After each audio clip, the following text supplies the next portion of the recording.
ప్రస్తుతానికి మనం పల్నాడు జిల్లా గురజాల పక్కన దైదా అనే గ్రామంలో ఉన్నాము. రైతు పేరు వచ్చేసి గుండెబోయిన బ్రహ్మయ్య గారు, తండ్రి మల్లయ్య గారు. ఈయన మొత్తం ఎన్ని ఎకరాలు వేశారండి? మొత్తం 15 ఎకరాలు పత్తి వేశారండి. అందులో ఆది కేవలం 4 ఎకరాలే వేశారు. రైతు అభిప్రాయం అడిగి తెలుసుకుందామండి. మీ పేరండి? నా పేరు గుండెబోయిన బ్రహ్మయ్య. మీ నాన్నగారి పేరు? మల్లయ్య. మీ ఊరండి? దైదా గ్రామం, గురజాల. గురజాల దగ్గర దైదా గ్రామం. దైదా అమరలింగయ్య స్వామి అంటారు, చాలా ఫేమస్ అండి ఆ గ్రామం వీళ్ళది.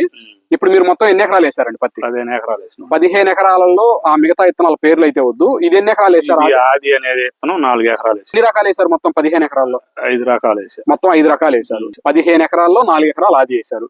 మరి మిగతా విత్తనాల కంటే ఈ విత్తనం మీకు ఏమనిపించింది? మేలు అనిపించింది. ఇది కాయ సైజ్ ఎలా ఉందండి?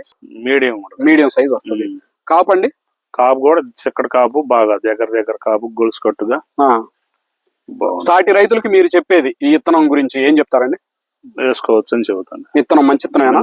కాపు కూడా చూడండి, బాగా జడ కాపు, బాగా దగ్గరగా ఇంత తుఫాను కూడా ఎక్కడైనా డ్యామేజ్ జరగలేదు.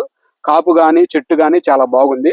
ప్రతి ఒక్క రైతులు ఆది పత్తి విత్తనం వేసుకోవచ్చు. సాటి రైతులకు మీరు చెప్పే మాట ఏంటంటే ఆది పత్తి విత్తనం గురించి? వేసుకోవచ్చు అని చెబుతున్నాను. విత్తనం ప్రతి రైతు వేసుకోవచ్చు. పత్తి వేసుకునే ప్రతి ఒక్క రైతు ఆది పత్తి విత్తనం వేసుకోవచ్చు. 15 ఎకరాలు పత్తి వేసా.